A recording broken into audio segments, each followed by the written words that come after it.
You're listening to the Savage Lovecast, Dan Savage's sex and relationship show for grown-ups. If you're under 18, get out of here, youngin'. If you're stuck in a relationship quandary, or if you're looking for sexual harmony, well, there's nothing you can't ask on the Savage Lovecast. A story broke this weekend that has everything. Well, every awful thing from two other awful stories. An insanely wealthy man abuses women, allegedly, and a woman procures victims for him, allegedly, and this wealthy man gets away with it for years before both he and the woman procuring women for him are finally arrested and charged with sex trafficking. There's also a penthouse apartment with a red room in it, a soundproof red room, a sex dungeon in the sky, fitted with BDSM devices, according to the New York Times. So, shades of Jeffrey Epstein and Giselle Maxwell, and shades of Christian Grey, the kinky protagonist of E.L. James' novel 50 Shades of Grey, which was about a wealthy man with a penthouse apartment with a red room in it, fitted out with BDSM devices, who was magically cured of his kinks by the love of a young woman. The kinky rich guy in this story, though, isn't a handsome young man a la Christian Grey. He's a 70-year-old former Wall Street bigwig named Howard Rubin. With the help of his co-conspirator, Jennifer Powers, who found women for Rubin to abuse, much like Maxwell found girls for Epstein to abuse, Rubin, quote, engaged in acts that went far beyond what the women had signed up for, according to prosecutors. Rubin provided a safe word the women could use to convey that they wanted the violent sexual conduct to cease, reads the indictment, but then disregarded the safe word when women used it and continued the violent conduct without the women's consent. Rubin was arrested at his home in Connecticut and denied bail. He has millions socked away in an account in the Cayman Islands, so Rubin was considered a flight risk.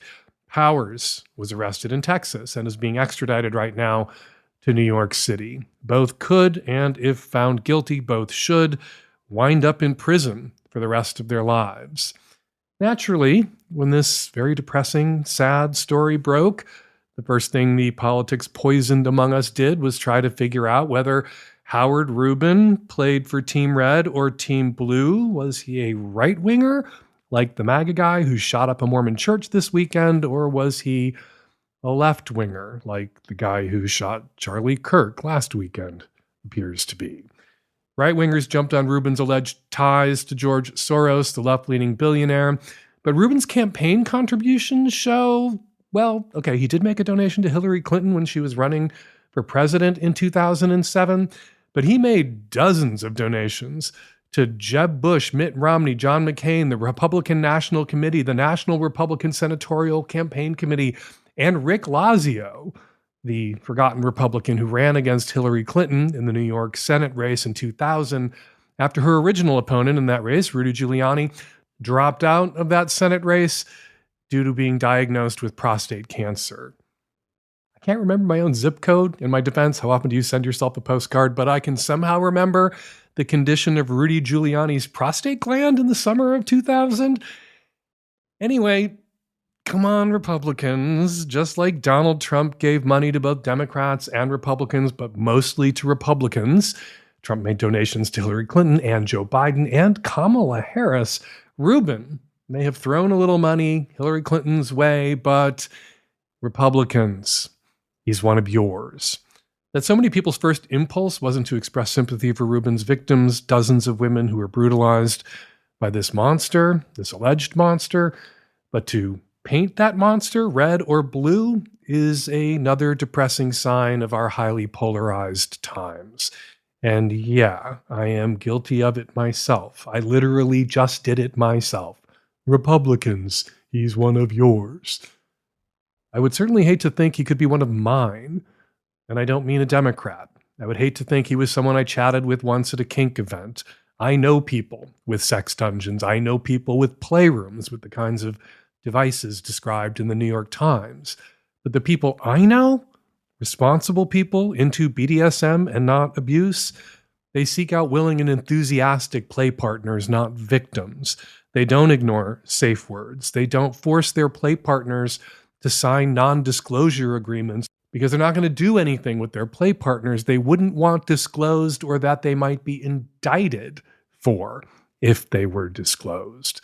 Responsible people into actual kink and not abuse seek out play partners who want to play for the joy and the release and the catharsis, not desperate people who need the money. What makes Ruben a monster isn't the soundproofing or the red room or the donations to the Republican Senatorial Campaign Committee. What makes him worthy of a long jail sentence wasn't his time working for George Soros or the checks he cut for Mitt Romney. It was the women he terrorized and abused. And I would hope, despite the evidence of the occupant of the Oval Office to the contrary, that we could all, red or blue, Democrat or Republican, agree on that.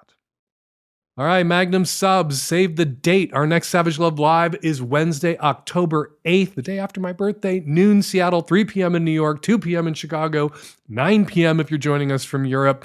It's always a good time. Join me and Nancy and the tech-savvy at-risk youth and a whole bunch of subscribers to the Savage Lovecast Magnum show. Live questions, live answers. To get an invite to the live show, become a supporter of the show right now at savage.love. Subscribe now, become one of my subs, and on October 8th in the morning, you will get an invite to join us for the live show. All right, coming up on this week's show, a woman is turned on by fear. Can a person safely indulge that kink? Our longest-suffering medical expert, the always kind and patient and indulgent Doc Barak, drops in to answer another truly ridiculous medical health question. And joining me on the Magnum, Matthew Kane is the founding creator of the Big Dick Book Club. Find out how the club got that name while Matthew shares his thoughts with us on AI porn and revenge novels, which, unlike revenge porn, are not a crime. Matthew also shares tips for a caller whose forays into self-pleasure aren't as successful as Matthew's are. Then I challenge Matthew to read an AI-generated dirty story that we created together in his sexy, plummy British accent. Can he make AI porn sexy? Find out in the Magnum. Lots of great stuff on the micro this week too, though. A whole show's worth of great stuff on the micro.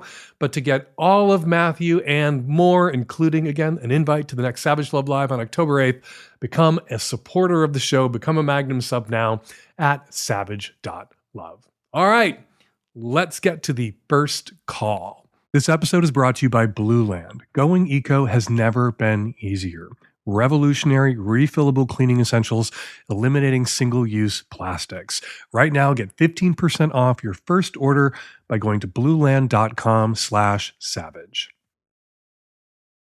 This episode is brought to you by Paired, the app for couples who want to strengthen their relationships. Go to paired.com/savage to get a 7-day free trial and 25% off if you sign up for a subscription. Hey, Dan.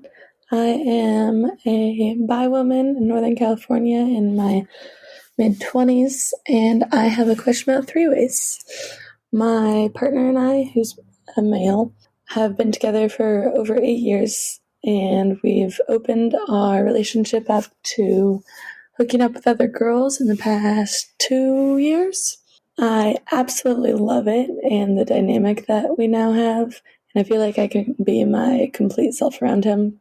But the issue is, in the past year, we've had about 4 three-ways. We've had lots of sexual experiences with girls, but I'd say 4 actual three-ways. And 3 out of the 4, my partner had a difficult time staying hard. We had a great time overall, but it would obviously be a lot better if he could be completely hard. And it also would turn me on, of course, for the girls that we're hooking up with to feel and see his full potential, which I love. So my question is, if you have any tips or tricks for him or for me to help him. We've had sex with the same girl 3 times, and we're all close friends at this point. We're all very comfortable with each other. And we had sex a couple nights ago, and my partner still had this problem. So it seems to go beyond just comfort with the other girl, and I'm not sure how to help. What I'm going for is to not make it a big deal. I talk about it with him if he brings it up, but reassure him that I still had a great time and that she still had a great time. That your boyfriend doesn't have this problem with you alone. He's always hard with you alone.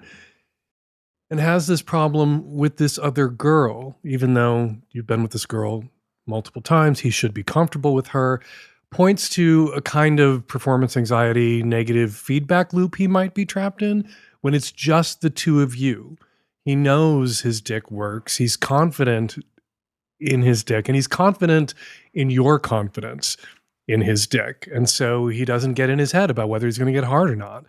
But now that he's stumbled with this other girl, that one time, and then that next time, and then that next time, he's in his head. He has a kind of specific to that one person situational performance anxiety. How do you overcome that? Well, it might be better to get with somebody else. If the problem for him is looking in her eyes and anticipating her disappointment because he's disappointed her in the past, it being a regular third, it being her time and again, might not be the fix that you think it is. There are other fixes here, which sounds like you're using one of my recommended approaches, which is just to de-emphasize the dick, to take the pressure off his dick, that you can have good and fulfilling sex. You can have a great three-way without his dick getting hard. His tongue is always as hard as he needs it to be. His fingers are always hard. His forearms are always hard. His face, when you two sit on it, always hard. And taking PIV off the menu, even if PIV is what you're most interested in and you'd like to build up to, paradoxically, taking PIV off the menu might help you get to PIV in that session or sooner in one of your subsequent sessions, because if it doesn't matter whether or not his dick is hard, he may surprise you and himself by having that hard dick.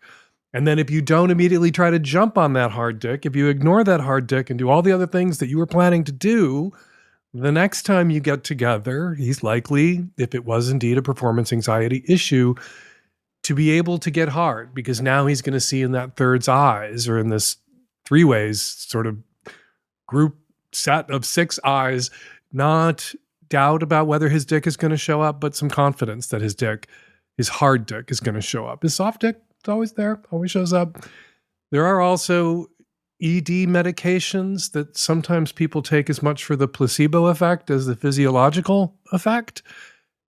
A pill could give him the confidence, popping a pill, that right now, just looking to that other girl's eyes, or just knowing that you're a little frustrated because you guys have discussed it, that he hasn't been able to harden these 3 ways, the pill might help him get out of his own head and get hard.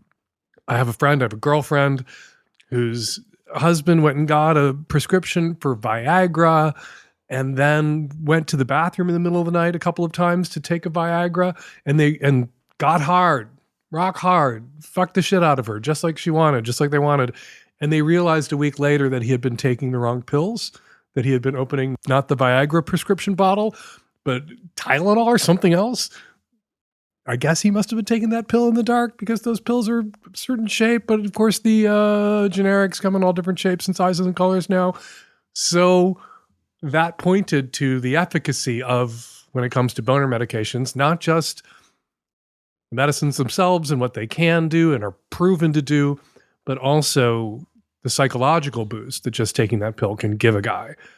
So my 3 recommendations: have some no PIV on the table sex with this girl on this 3-way. Maybe try it with another girl that he hasn't let down, right? In the same way he's never let you down when it's just the 2 of you. And maybe think about availing yourselves, or your boyfriend availing himself, of some of the miracles of modern science that are out there to help guys get those boners and keep those boners. Oh, also, one last thing. A 3-way with 2 girls is a lot of straight guys' ultimate fantasy. Sometimes getting to live out your ultimate fantasy, that can throw you, that can spook you. And it just might be the enormity of what he's getting to do that's pulling him out of it a little bit, where he's in the room, but also outside the room, observing what's going on and can't believe his luck. And maybe the more 3-ways you have, the more confidence he'll have in his luck, and the less crashing out he'll do during the three-way. You know, when you're the dog who caught the car with the two hot girls in it, sometimes you don't know what to do with that. That's what that idiom means. What's the dog supposed to do with that car? Maybe your boyfriend's having a little bit of the horn dog that caught the car with the two hot babes in it. And he'll get over that the more cars he catches. Hey, Dan. So I have recently realized that I have a very weird kink, I guess you could say, and that is being scared. I really get turned on of being scared, specifically like CNC type of scenes and not really knowing what's going to happen type of scared, like actually legit scared. Obviously, this is pretty dangerous kink to have. You have to really vet somebody to do that type of stuff with. But I'm just wondering, what the hell is wrong with me? Can you pathologize this for me? Like, why do I get turned on of being scared? Fear as a kink, where does that come from? I don't think it's hard to tease out. Sex is scary. Men in particular are scary. Kinks are eroticized fears. It makes sense that for some people, fear itself becomes the kink. Cortisol, the fear hormone, floods our system, the stress hormone, when we're afraid. In most people, cortisol tends to inhibit sexual desire, but a little bit, a shot or two, a little bit of a flood, a little bit of cortisol pumping into your system along with adrenaline, for many, that fuels or spikes sexual desire. Not news to anyone who has been paying attention, to anybody who listens to this show, that risk can be arousing. We like to be afraid. Think of horror movies. I just saw in a single weekend recently, Weapons and Sinners, two great, very scary movies. And I sat in theaters full of people who showed up on purpose, who volunteered to have the shit scared out of them while we ate popcorn and drank root beer. And no one looks at that theater full of people and thinks, oh my God, these sickos, why are they doing this to themselves? That's entertainment. No one pathologizes it until somebody gets wet or somebody gets hard, and then suddenly it's not okay. I think it is okay, especially when you think of BDSM, power exchange, consensual non-consent, those kinds of elite varsity level sexual activities or erotic activities as theater for two or three. It makes sense why that would arouse someone. Not everyone, but some of us, and that's okay. Even if it wasn't okay, it just is. And so what do you do with it? Is it by itself dangerous? Well, no, not necessarily. If you need to act on it, and you might not, and if you don't need to act on it, of course, it's not dangerous at all, poses no threat. But if you need to act on it, and you don't find a safe, controlled outlet for it, and that would be with a trusted partner, that ups your chances of doing something dangerous on impulse or while you're impaired by drugs or alcohol to satisfy this desire, and doing something that terrifies you, running toward a sexual activity or a kind of partner or a scenario that elicits that cortisol hormone pumping fear response in an unsafe, uncontrolled manner. Yeah, you could get seriously hurt. You used CNC, consensual non-consent, to describe what it is you're interested in. That infers CNC, negotiation. You negotiate a consensually non-consensual-ish scene with someone that you've gotten to know and someone you trust. By definition, you can only do CNC with a trusted partner. Is it scary? You're with somebody who's going to do the things that you talked about, that you've negotiated. Can that be scary enough to elicit the fear response that arouses you? Well, that depends on the skill, I guess, of the dom in the scene that you negotiated the consensual non-consent scene with, what they can do around the edges to make you feel fearful.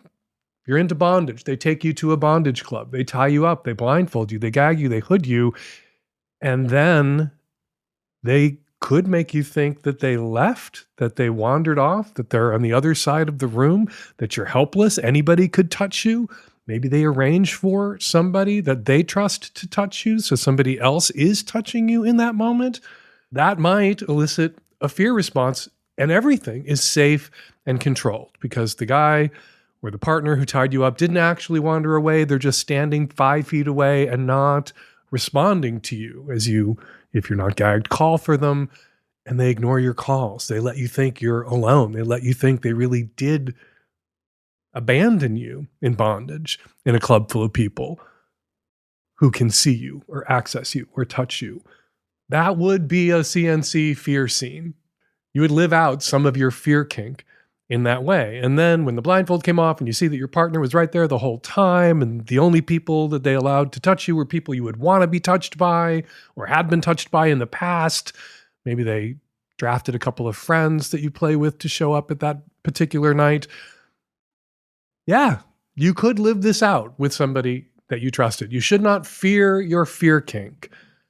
You should fear acting on it impulsively. People with sometimes problematic or difficult to orchestrate or arrange kinks will get drunk or use drugs to disinhibit and then just go for it. That's when you get hurt doing elaborate, high-level varsity kinks like CNC or fear or pain play. That's when people get seriously hurt. So don't do it that way. Accept this part of your sexuality. If you don't need to act on it, you really don't need to act on it. It's just something you like to masturbate about and think about, read porn about. Great. Masturbate about it, read porn about it, think about it while you're having vanilla sex with your boyfriend or your partner or whoever. But if you absolutely positively want this to be a part of your life, you want to realize these fantasies, you're going to have to do a lot of legwork. You're going to have to play the long game. You're going to have to find somebody that you can take some baby steps into DS play with and then negotiate the kind of bungee jump of a scene that elicits in you that fear that turns you on so much. It can be done. It can't be done quickly. It shouldn't be done shit-facedly. When was the last time you actually checked the ingredients in your dishwasher pods? Those things are actually full of chemicals and microplastics that can stay on your dishes even after they're washed. And studies show that this residue ends up inside of you, causing inflammation and gut damage. But Blueland's dishwasher detergent tablets are 100% plastic-free and made with certified clean ingredients that are safe for the whole family and safe for your whole family's insides. Blueland is on a mission to eliminate single-use plastic by reinventing cleaning essentials to be better for you and better for the planet, but with the same powerful clean you're used to. The idea is simple. Blueland offers refillable cleaning products with a beautiful cohesive design that looks great on your counter. From cleaning sprays to hand soap, toilet bowl cleaner, and laundry tablets, all Blueland products are made with clean ingredients that you can feel good about. All you got to do is fill your reusable bottles with water, drop in the tablets, and wait for them to dissolve. You will never have to grab and haul home bulky cleaning supplies on your grocery runs with Blueland. Blueland products are effective and affordable, with refill tablets starting at just $2.25. Blueland products are independently tested to perform alongside major brands and are free from dyes, bleach, and harsh chemicals. Blueland is trusted in over 1 million homes, including mine. Blueland has a special offer for my listeners. Right now, get 15% off your first order by going to blueland.com/savage. Let them know the Lovecast sent you by going to blueland.com/savage for 15% off. Hi, Dan. Bi woman, Polly in the UK, calling about a question to do with having kinky sex after assault. So I was assaulted maybe 6 years ago. It messed me up for a while. As I was healing from that, I got in a relationship with a guy, and we had, he was a dom, I was a sub, and that was amazing. It really helped me heal. And he was so gentle and nice and understanding and lovely, and it was really sexy. But we broke up last year, and I've really missed that dynamic. So I've been looking for a dom. I figured out if I do have kinky sex with someone, I do want to tell them about that history, I suppose. So we're on the same page and they can help me check in with myself and regulate and make sure everything's okay and everything. Since I've been looking for a dom, I texted one guy and I didn't tell him. And it all kind of went a bit fast for me. You know, it was nice. He was nice, but I just felt kind of disconnected from him. So I didn't see him again. But yeah, if I do that, if I have kinky sex with someone and tell them about this history, then that means in order to have sex with someone, I have to tell them about like this, one of the worst things that's happened to me, which isn't a very nice prospect. I met this guy on Tuesday who's dominant, and I'm kind of wondering if I should pursue it, and if I do, how I tell him. Like, we only met once, so I don't really know, you know, what he's like. He's like kind of intimidating just because he's very like rich and a business guy, and he does crazy sports stuff. But he also seemed quite nice and open. It feels oversharey. That's what I'm thinking. It feels oversharey just to say this. If you feel like you need to tell him, you should tell him. Now, let's think about a circumstance under which you might not need to tell someone the first time you were going to play with them about your history of sexual assault, your sad history of sexual assault. My heart goes out to you as a survivor of sexual assault. There are a lot of people who've been sexually assaulted who explore or were always into BDSM or Dom sub sex, and it can take on a different resonance in the wake of a sexual assault, or it can mean something very different for a person who has healed from or is healing from sexual assault or abuse. It's sometimes hard for people who aren't kinky to wrap their heads around why someone who is sexually assaulted might want to explore or benefit from exploring if it's something that they've always wanted to explore, DS sex, Dom sub sex.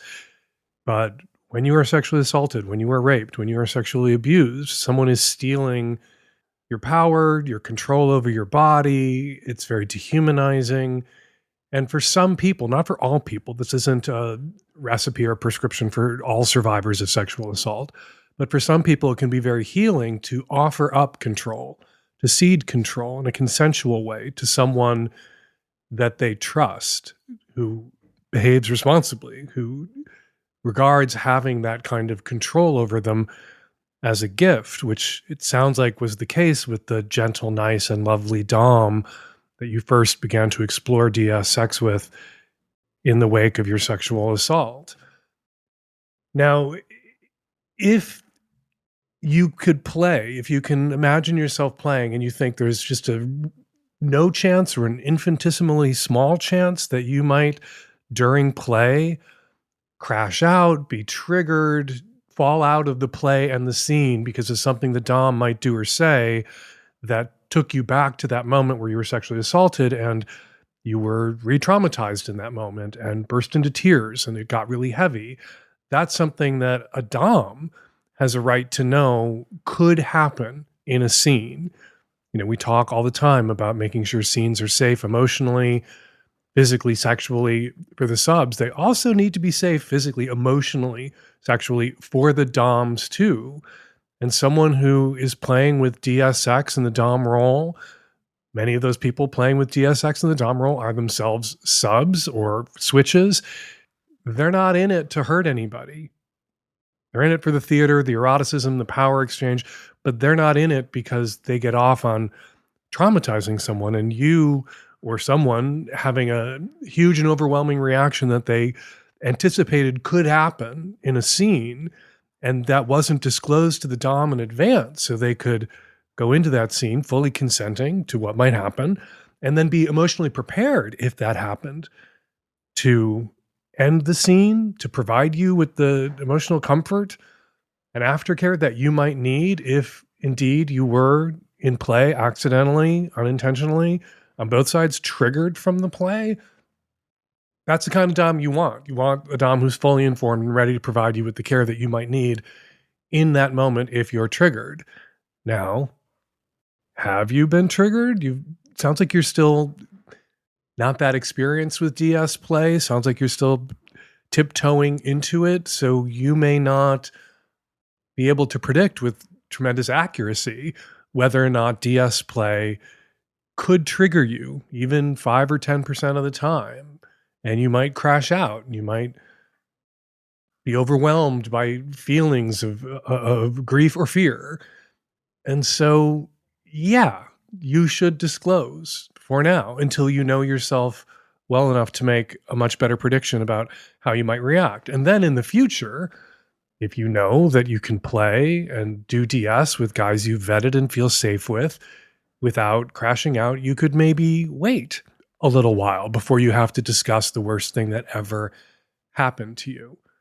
So I guess my answer is it depends. And right now you can't answer that question, right? You don't know whether this is a possibility. This could happen. And so you should err on the side of disclosure for your own sake, so that you are then playing with guys who know that they may be called upon in a split second to shift from DS to just taking care of you and being kind and generous and patient and helping you through that moment.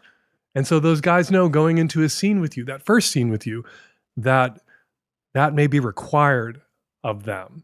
And if they can't provide you with that, if they can't pivot in an instant and go from DS to one human being taking care of another human being going through something difficult, then they're not the right dom for you, and you're not the right sub for them. Hey, it's Nancy. Guess what? I wanted to let you all know that we are collecting your opinions of the show in a survey. It helps us to understand who you, our listeners, really are and what you would like to hear on the show. It's quick, it's easy, it helps us out, and you can enter to win a Magnum subscription. So there's that. Go to savage.love/survey and give us a piece of your mind. Thanks. Hi, Dan. I have a physiology question related to bidets. When I use my bidet, it always makes me urinate more. Even after I have peed normally and feel like there's nothing left in my body, I'll poop, I will use the bidet, and I will have a lot more urine. And this might happen 2 or 3 times even. And I know this is crazy, but part of me feels like the bidet water is entering my system and is what's leaving through my pee. But that doesn't make any sense. So anyway, I'm just curious why the bidet does this to me. And I kind of think you are somewhat obligated to answer this question since you are the reason why I got a bidet years ago. Joining me to help tackle this question, longtime Savage Lovecast medical expert, long-suffering Lovecast medical expert, Dr. Barak. He is a professor of medicine at the University of Washington, where he's a teacher, researcher, and primary care doctor.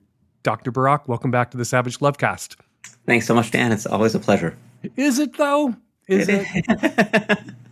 I look forward to this. I really do. All right. So does using a bidet make a person urinate more? Does bidet water shoot up your butt and out your urethra? It really shouldn't do that. No, like your butt is pretty water impervious. And, unless he's really somehow, really shooting it way up into, the intestine where it could get absorbed maybe. But the outer rectum is a very solid barrier and water shouldn't be absorbed. Okay, so even if he's giving himself an accidental enema, the spray is so hard and his ass is so open that the water is getting into his outer rectum, it's not getting all the way up to his intestine where it could be absorbed into the bloodstream and then eliminated later as urine. It shouldn't. No, he could be feeling a little irritation that is sort of triggering him to pee, but it is probably unrelated.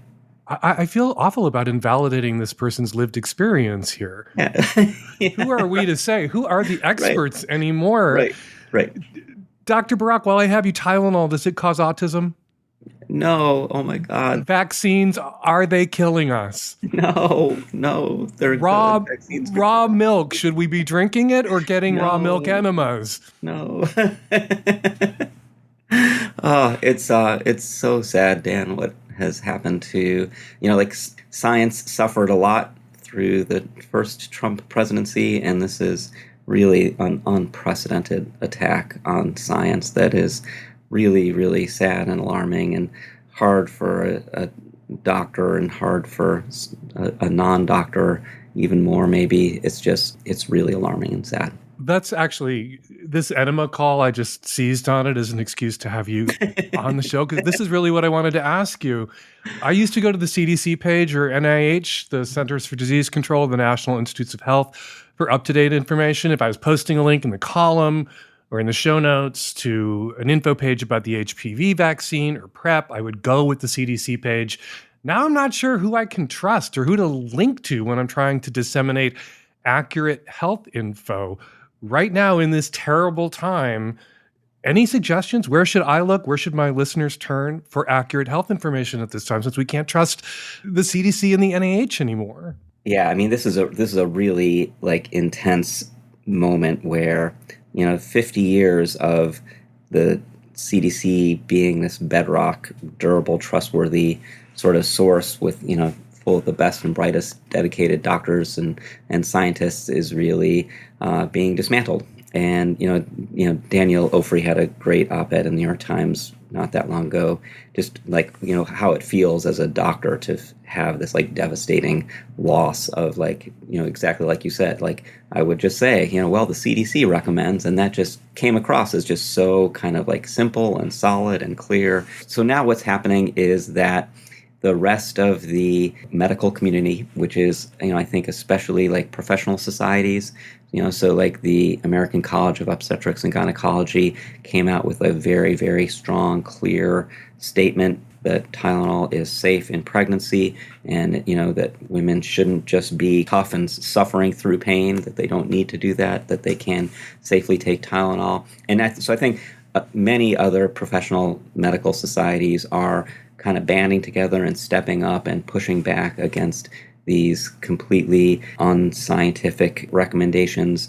And so I think those would be good places to turn to. So like it's the American College of Physicians and the American College of Obstetrics and Gynecology, and there's a professional society for infectious disease. Like those are all sites that are all like really trying to step up and then the many state public health. I was just going to ask, do state health departments and agencies, do they take marching orders from the federal government, from the CDC, or are they allowed to be? Are they independent, and can we trust them? They are, and so the California, Oregon, Washington just sort of banded together and decided that they were going to put out their own separate recommendations. A group of states in the Northeast is also doing the same. And so those are also like good, solid, reliable places to look. And just like what's so kind of like hilarious is that it's been the insurance companies who have taken marching orders from the federal government on what vaccines they will cover.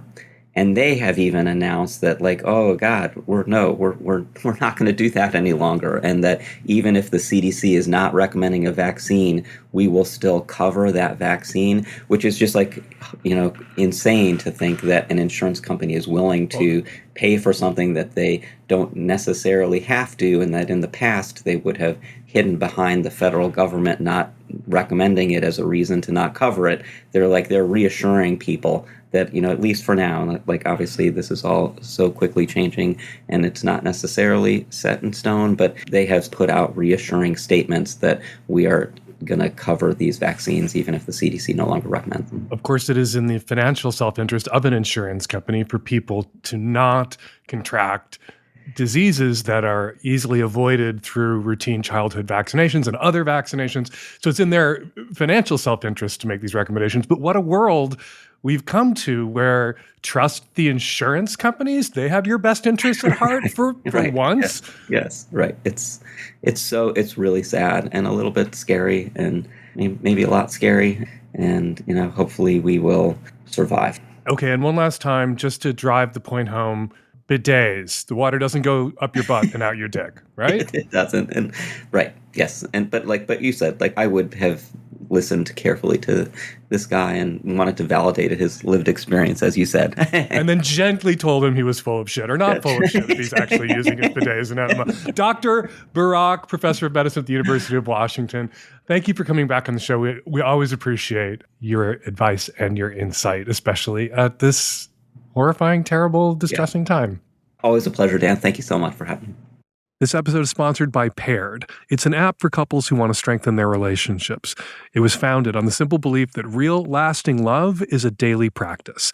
All of Paired's content is backed by experts and relationship therapists, and it's proven to work. You and your partner download the app, pair together, and every day Paired gives you personalized questions, quizzes, and games to stay connected, deepen your conversations, all while having fun. The best part is that you can't see your partner's answer until you've answered yourself, so it's a safe space to have an open and honest discussion about your relationship. No faking it, no pretending, just genuine connection. This is a great way to learn how to communicate better, open up to each other more, and argue less. If you have difficult topics to discuss, like finances or starting a family, Paired helps to get you talking and get things on the table. And if you're a new couple, Paired is a great way to learn more about each other. Whether you're just a few days into your new relationship or you've been together for a very long time, like me and Terry, find the time to connect with your partner and nourish your relationship like we're doing right now with Paired. Start strengthening your relationship in an easy, fun way. It only takes 5 minutes a day.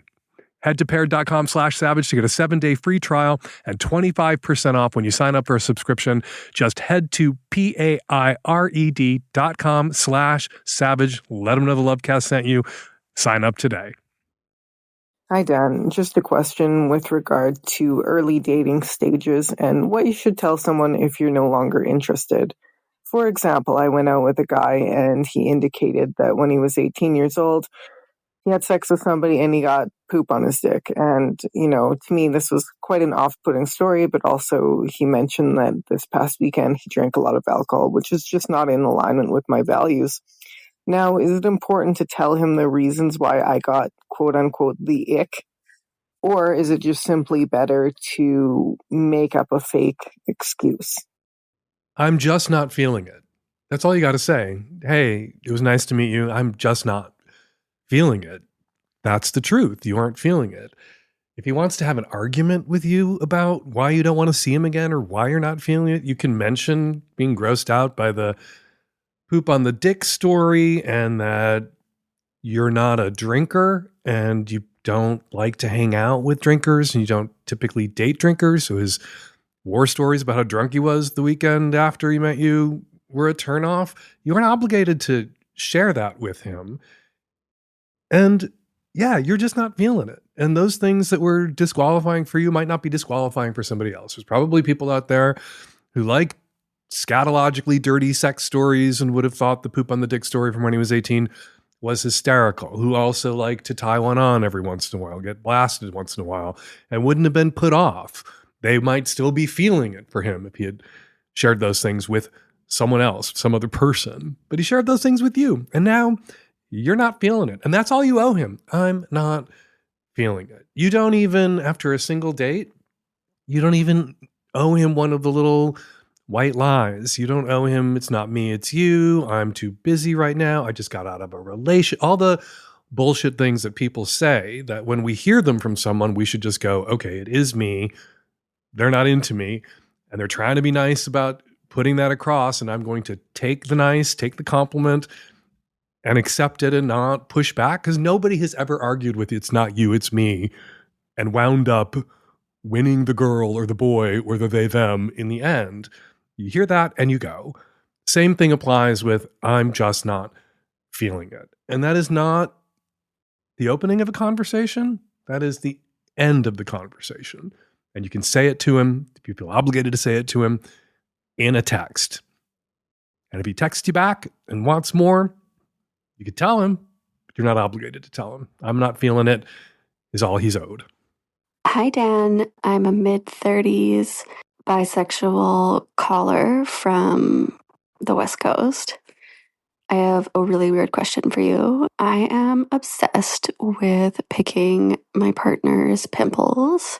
I don't know why, but it gives me such great satisfaction when I pop them and pus comes out, or those hard little bits come out. And sometimes it actually turns me on. I have no idea what the fuck is going on in my brain, why I like it, but I know that it brings me great satisfaction. And I'm hoping you can answer what the fuck is going on in my monkey brain. It's funny you brought up monkey brain right there at the end, because listening to your call and thinking about why you enjoy doing this so much, I began to think of monkeys, primates. Go to the zoo, watch the nature documentaries. What you see the primates doing to pass the time, to cement social bonds, a lot of grooming, picking off lice, picking off nits, presumably popping monkey zits or monkey pimples or monkey blackheads too. And maybe there's some deep hard wiring in your reptile brain, your monkey reptile brain. It would be both if you go far enough back in our evolutionary history. We all have one common ancestor, so it could be both monkey and reptile brain shit going on for you, that it's deeply satisfying in some way, that doing this to and for or at your partner, if he doesn't enjoy it, cements for you subconsciously a social bond. There's also control, there's bodily fluids, there's the loss of control, and when like the pimple starts to come out and there's no stopping it, you think about people with sneezing fetishes, people with tickling fetishes. There's just a lot of fetishes and kinks that as a top, and I guess you're a pimple popping top, are about taking control of someone else's body and manipulating it to do something that then they can't prevent from happening, like bringing someone to the point of orgasmic inevitability. Doing that for someone is to, in a delightful way, inflict, not really inflict, treat them to a loss of control. And I would think that's partly what you're doing. And you're lucky enough to live in a time where there is a show on cable for you. That Dr. Pimple Popper show, I can't watch it. My husband likes to watch it, watches the videos on Instagram when they fly around on social media. I find it revolting. So you and my husband can hang out and compare notes sometimes about enjoying this, or at least the sight of it. But kind of grossed me out to hear about it. But I enjoyed thinking about your question and the places it took me thinking about your question. And hey, I hope it's consensual. Hope your boyfriend enjoys this, being groomed by you, the alpha primate in your little monkey tribe. All right, time for listener feedback. First up, a few of the comments listeners left in the comment threads about last week's show. Says Desert Shark, for the overly horny guy in the throuple who can't stop having sex with other people outside the throuple, carrying the internet around in your pocket is a problem when you have issues with self-control. There are apps like OneSec that can block applications on your phone, and apps like Focus Friend that can shut you out of your phone entirely. Says by Dan Fan about Boy on the Inside, the woman who called into the show to complain that she kept being told she was a boy on the inside because she really liked having a lot of sex with a lot of guys. If this were only the 90s, by Dan Fan says, Boy on the Inside could just tell people she's a Samantha Jones. I guess people her age now wouldn't get the reference. Says Anthony about my advice to single gay men who want monogamy to go and find other single gay men who want monogamy and date them. Dan, it's very flipped of you to say single men should only date gay single men when half of the partnered gay men will flat out lie to you. On all my profiles, I put single guys only, and I still get between 1 and 3 messages per week from guys who are partnered. Either they don't read my profile or they just don't care. They're going to try their luck because they want that dick, Anthony goes on, and I think it's cavalier of you, Dan, to make a statement like that when you are not in the dating app trenches. All right, call me old. I may not be in the dating app trenches. I may never have been in the dating app trenches, but I spent a lot of time in the gay bar trenches engaged in hand-to-hand combat back in the day, and partnered men then in the bars lied. They lied in the trenches, the gay bar trenches back then too. Liars who want that dick or that pussy are a constant in every trench. Finally, says Michael via email, Dan, I want to thank you for asking people who believe in gay rights and who have a leftist orientation to stop dumping on marriage equality. People in same-sex unions in the U.S. overwhelmingly prefer marriage compared to domestic partnership rights and other options. The rise of popular straight support for marriage equality has had an unmistakably positive effect on how straight people view all queer people, whether the queer people are the marrying type or not. Trans rights are dramatically more accepted among straight people who also believe in marriage equality. Marriage equality, Michael goes on, is positive and transformative, as early pioneers like Evan Wolfson and Tom Stoddard said it would be. Let's take the win, please, and embrace it. Agree with you, Michael. Agree with every single word. We appreciate around here all of your comments. I read personally every comment. And if you want to leave one for me or join the convo with my listeners and readers, go to savage.love and dive in. And now, Savage Love listeners who left voicemails on our answering machine about last week's show get to have the last word on this week's show. Hi, Dan. This is a message about the caller who was talking about cutting off a friend in an abusive relationship. I think it was kind of dangerous to suggest that that's a good idea. Isolation is one of the number one tools that abusers use to maintain their control, and cutting them off in the guidance of tough love is really unhelpful and potentially very dangerous.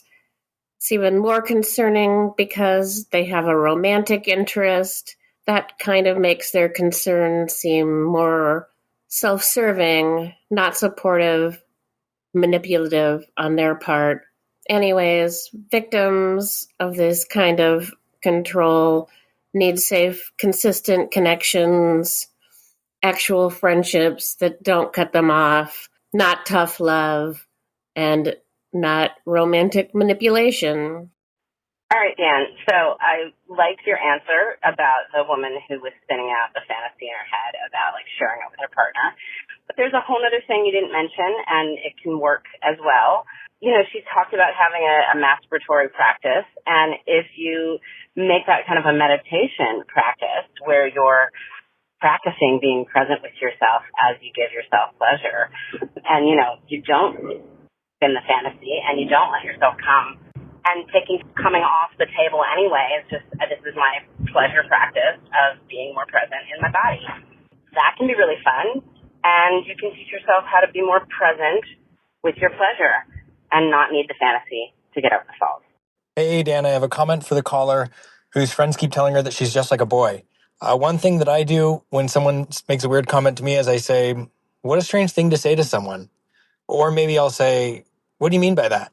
That way you're putting the burden back on that person to explain either their shitty comment or to acknowledge the fact that they made a weird comment to someone, said a weird thing, rather than trying to defend yourself. So to this caller, you don't have to prove to that person that being horny is also feminine. Just call them out for making a shitty comment.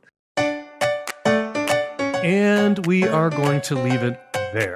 Got a sex question for me? Got a relationship problem? At savage.love/askdan, you can record and upload your question directly onto our website, or you can make a voice memo on your very own phone and email us your question or your comment by sending it to q@savage.love, or you can call us like it's 1999 at 206-302-2064 and leave us a message on our answering machine.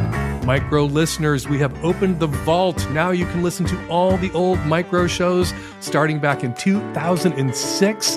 If you have a show you particularly enjoyed or hated, you can write a review of it and send it to us at q@savage.love with the subject line podcast review. We might feature it on the website. And get your Lovecast merch, t-shirts for ladies, gentlemen, and gentle them, mugs, hoodies, Feast of the Ass trucker hats, and more right now at savage.love/shop. Montreal, Eugene, New York, Albuquerque, Ann Arbor, and Denver, the 20th Annual Hump Film Festival, the fall program, is in you this weekend. To watch the trailer and order your tickets for a screening in the theater as Hump was meant to be seen, go to humpfilmfest.com right now. Follow me at Bluesky at Dan Savage. Follow me on Instagram at Dan Savage. Follow Matthew and the Big Dick Book Club on Twitter at BigDickBookClub and on Instagram at BigD.BookClub. The Savage Lovecast is produced every week by Nancy Hartunian and me and Nancy and the tech savvy at-risk youth. We will all be back at you next week for another installment of the Savage Lovecast. Thank you, as ever, for downloading.